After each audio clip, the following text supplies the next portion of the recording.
اللہ من الشیطان الرجیم بسم اللہ الرحمن الرحیم ان للمتقین عند ربہم جنات النعیم، اور بے شک متقیوں کے لیے، پرہیزگاروں کے لیے تمہارے رب کے پاس جنت ہے، نعمت ہے، اچھی نعمتیں ہیں۔ افنجعل المسلمین کالمجرمین، کیا پھر ہم کر دیں گے مسلمین فرما برداروں کو کل مجرمین گنہگاروں کی طرح؟ تو ایسا تو نہیں ہو سکتا جس طرح گنہگار کہتے تھے، مجرم کہتے تھے، یا کفار کہتے تھے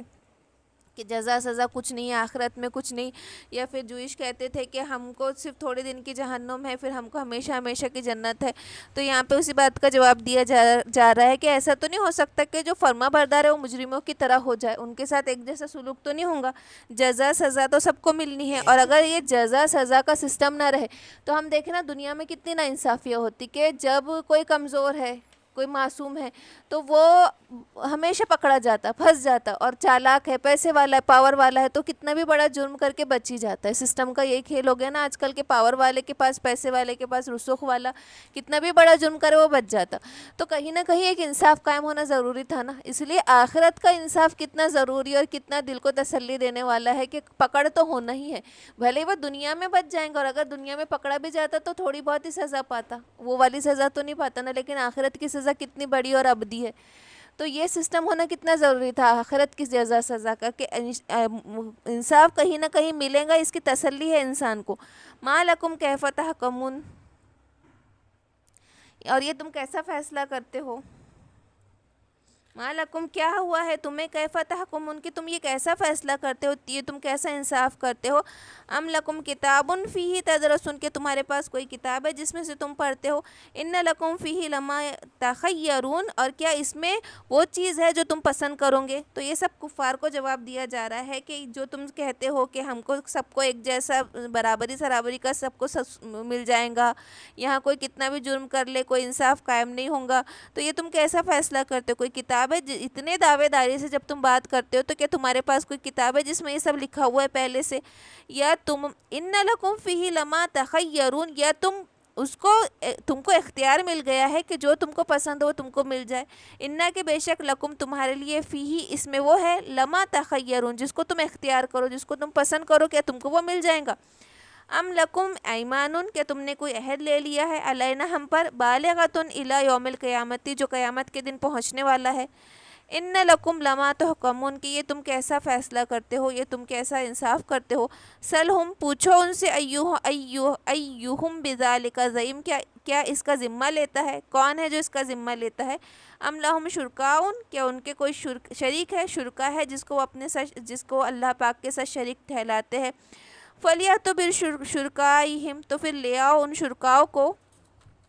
ان کانوا صادقین، اگر تم سچے ہو تو ان شریکوں کو لے آؤ جس کا دعویٰ تم کرتے ہو۔ یوم یکشف عن ساق ویدعون الی سجود، یوم یکشف، اس دن، یکشف، کشفا، کھول دیں گا، عن ساقین، اپنی پنڈلی کو، یعنی اللہ پاک، اس دن اللہ پاک اپنی پنڈلی کھول دیں گا، ویدعون الی سجود، اور بلائے جائیں گے سجدے کے لیے، فلا یستطیعون، پھر وہ استطاعت نہیں رکھیں گے۔ تو اس سے مراد ہے کہ اللہ پاک حشر کے میدان میں اپنی ایک پنڈلی کھول دے گا نور سے بھری ہوئی، تو اس کی پنڈلی دیکھ کے سب سجدے میں گر جائیں گے۔ لیکن جو کافر تھے جنہوں نے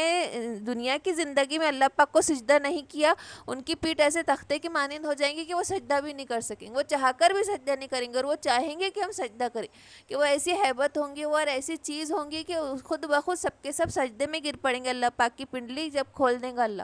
لیکن کافروں کی پیٹھ ایسی تختے کی مانند سخت ہو جائیں گی کہ وہ سجدہ بھی نہیں کر سکیں گے جو دنیا میں نہ کر سکے۔ خاشعۃ ابصارہم، کے جھک پڑیں گی ان کی نگاہیں، ترہقہم ذلۃ، اور ان کے چہرے پر ذلت چڑھ جائیں گی، ان کی نگاہیں جھک جائیں گی، ان کے چہرے پر ذلت ہوں گی۔ وقد کانوا یدعون الی السجود، اور جب انہیں بلایا جاتا تھا سجدے کے لیے، وہم سالمون، جبکہ وہ صحیح سالم تھے۔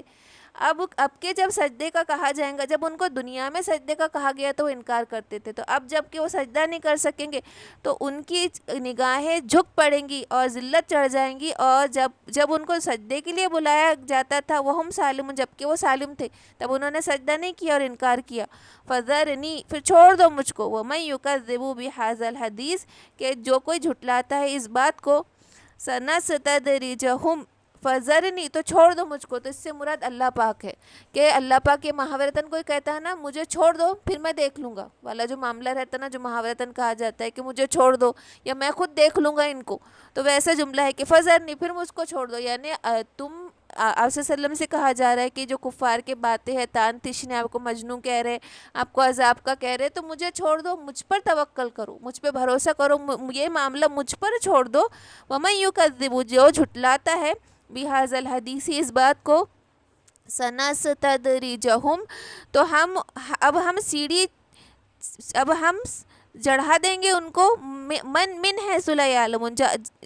وہاں سے جہاں وہ جانتے بھی نہیں، اب ہم سیڑھی اتار دیں گے ان کو جہاں سے کہ وہ جانتے بھی نہ ہوں گے۔ وَأُمْلِيَ اور ڈھیل دی جاتی ہے لہم ان کو، اِنَّ کَیدِی متین کہ میرا جو مکر ہے، میرا داؤ ہے وہ بہت پختہ ہے، میں انہیں صرف ڈھیل دے رہا ہوں۔ اور ایسا ہی ہوتا ہے کہ ہم انتظار کرتے ہیں نا، ہم دیکھتے سرکش یہاں پہ کتنے پھل پھول رہے، لیکن یہ صرف ان کے سرکشی کی ڈھیل دی جاتی ہے، یہ صرف اللہ پاک کی ڈھیل ہوتی ہے، اور اللہ پاک کا داؤ بہت پختہ ہے۔ ام تسألہم یا تم سوال کرتے ہو ان سے اجر کا، فہم من مغرم مثقلون کیا وہ تم سے سوال کرتا ہے اجر کا، فہم من مغرم مثقلون یا یہ جو تاوان ہے جو تم پہ بھاری پڑ رہا ہے، یہ جو آپ صلی اللہ علیہ وسلم دعوت کا کام کر رہے ہیں، وحدانیت کی طرف تم کو بلا رہے ہیں، تو کیا وہ تم سے کوئی اجر مانگ رہا ہے، اور وہ ایسا کام بتا رہا ہے جس کا بوجھ ہے، تم پہ تاوان چڑھا جا رہا ہے، ایسا تو کوئی کام نہیں ہے، اللہ کی عبادت کرنا تو تمہارے ہی فائدے کے لیے ہے، وہ تو ایسے کوئی سوال نہیں کر رہا، آپ صلی اللہ علیہ وسلم تو ایسا کوئی چیز نہیں مانگ رہے جس کا کوئی اجر ہو، یا ایسا کوئی تاوان تم پر بیٹھ رہا ہے جو تم پر بھاری پڑا جا رہا ہے۔ ام عندہم ہم الغیب کیا تمہارے پاس غیب ہے، فہم یکتبون جس کو لکھوا لیتے ہو تم، جس کو لکھ لیا جاتا ہے، فاصبر تو پھر صبر کرو، لحکم ربک تمہارے رب کے حکم کا، ولا تکم کا صاحب الحوت اور تم نہ ہو جاؤ مچھلی والے ساتھی کی طرح، صاحب الحوت مچھلی والے کی طرح، کون ہے وہ؟ یونس علیہ السلام ہے نا، کہ یونس علیہ السلام کی طرح جلد بازی نہ کرو کہ جس طریقے سے یونس علیہ السلام نے عذاب کی خبر دے دی اور عذاب کی خبر دے کے اپنی بستی سے نکل گئے، اور پھر بستی والوں نے خوب ذریعہ وہ گاری کی، خوب توبہ کی، اور ان کی توبہ قبول ہو گئی تو عذاب ٹل گیا۔ پھر یونس علیہ السلام کو پتہ چلا کہ عذاب تو ٹل گیا، اب میں جاؤں گا اور میں جھوٹا پڑ جاؤں گا، تو ان کو آ رہی ہے اس بات سے، اور اللہ پاک کے حکم کے بغیر وہ بستی چھوڑ کے نکل گئے، جہاں پہ پھر وہ سمندر میں گرے اور مچھلی کا نگلنا وہ سب ہوا۔ تو جو جلد بازی یونس علیہ السلام نے کی، لا تکن کا صاحب الحوت، تو تم اس طریقے سے نہ ہو جاؤ کہ تم عذاب کی جلدی کرو۔ اذ نادا وہو مغزوم کہ جب ان کو پکارا، وہو مغزوم اور وہ غصے سے بھرا تھا، اور وہ غصے سے اور غم سے بھرا تھا، اور اپنی بستی چھوڑ کے نکل گیا کہ اب تو میں جھوٹا پڑ گیا، عذاب ٹل گیا، اور میں نے عذاب سے سب کافروں کو ڈرا دیا تھا، اب میں جھوٹا پڑ گیا، تو وہ غمزدہ ہو کے اور غصہ ہو کے بستی سے نکل گئے تھے۔ لولا ان تدارکہ نعمت اور اگر نہ ہوتا ادراک اس کو یا نہ سنبھالتا اس کو، نعمت نہ ہوتی من ربہ آپ کے رب کی، اس کے رب کی، لنبذ بالعراء تو وہ ضرور پھینک دیا جاتا، بالعراء چٹیل میدان میں، وہو مذموم اور وہ الزام کھا کر پھینک دیا جاتا، اور وہ الزام کھایا ہوا ہوتا، اور اللہ ان پہ نعمت نہ کرتا، اللہ کی نعمت نہ ہوتی تو وہ ایک چٹیل میدان میں الزام کھا کے پھینک دیا جاتا۔ فاجتباہ ربہ تو پھر چن لیا، نواز دیا آپ کے ربہ اس کے رب نے، فجعلہ من الصالحین پھر ان کو کر دیا نیکوکاروں میں سے۔ وَأَن يَكَادُ الَّذِينَ كَفَرُوا اور قریب تھا کہ وہ جو کافر ہے، لا یزلقونک وہ آپ کو پھسلا دے، بِأَبْصَارِهِمْ اپنے آنکھوں سے، لما سمعوا الذکر جب وہ سنتے ہیں ذکر کو، وَيَقُولُونَ إِنَّهُ لَمَجْنُونَ تو وہ کہتے ہیں کہ وہ یہ مجنون ہے۔ تو یہ والی جو پہلی والی آیت ہے کہ تم ہوت والوں کی طرح نہ ہو جانا، تو ہو سکتا ہے کہ آپ صلی اللہ علیہ وسلم بھی کئی بار اتنی بار مطالبہ آ چکا تھا آپ صلی اللہ علیہ وسلم پہ ان لوگوں کا، قریش کا، کہ تم سچے ہو تو عذاب کیوں نہیں لے آتے، عذاب کیوں نہیں لے آتے، اتنا کنٹینیوس مطالبہ کرتے تھے عذاب کا کہ کبھی کبھی آپ صلی اللہ علیہ وسلم کا بھی دل ہو سکتا بد دعا کر دیتا ہوں گا کہ اللہ واقعتاً عذاب دے دے۔ تو یہاں پہ آپ صلی اللہ علیہ وسلم کو صبر کی تلقین کی جا رہی کہ عذاب کی حکمت ہم ہی جانتے ہیں، مصلحت کہ ہم کو کب تک آزمانا ہے اور کب تک مہلت دینا ہے، یہ پورا ہمارا کام ہے، اور آپ جلد بازی نہ کیجئے، یہ ہماری مصلحت ہے اور یہ ہماری حکمت ہے۔ وَأَن يَكَادُ الَّذِينَ كَفَرُوا، اور قریب تھا کہ کافر لا یُزْلِقُونَکَ کہ آپ کو پھسلا دیتے بِأَبْصَارِہِم اپنی نگاہوں سے لما سمعوا الذکر جب کہ سنتے ذکر کو وَيَقُولُونَ إِنَّهُ لَمَجْنُون تو وہ کہتے ہیں کہ یہ مجنون ہے۔ تو سورہ کی شروعات بھی اسی بات سے ہوئی کہ آپ صلی اللہ علیہ وسلم کو مجنون کہتے تھے، اور آخر میں بھی وہی بات کو دہرا کر سورہ ختم ہو رہا ہے کہ کفار جب آپ صلی اللہ علیہ وسلم کا کلام سنتے قریش تو ایک تو غیظ و غضب میں آتے اور خوب آپ کو گھر گھر کے دیکھتے، اور دوسرا اس کا تفسیر یہ ہے کہ وہ نظر لگانے کی کوشش کرتے، یہاں تک کہ مکے میں ایک ایسا شخص بھی تھا جو نظر لگانے کے لیے مشہور تھا، اور نظر جو ہے احادیث سے ثابت ہے کہ یہ برحق ہے، نظر کا لگنا برحق ہے کہ نظر اونٹ کو ہانڈی میں اور انسان کو قبر میں اتار دیتی ہے۔ ایسے ایسے شخص تھے نظر لگانے والے مکے میں کہ وہ اپنی بیوی سے کہتے کہ تو ہانڈی چڑھا، میں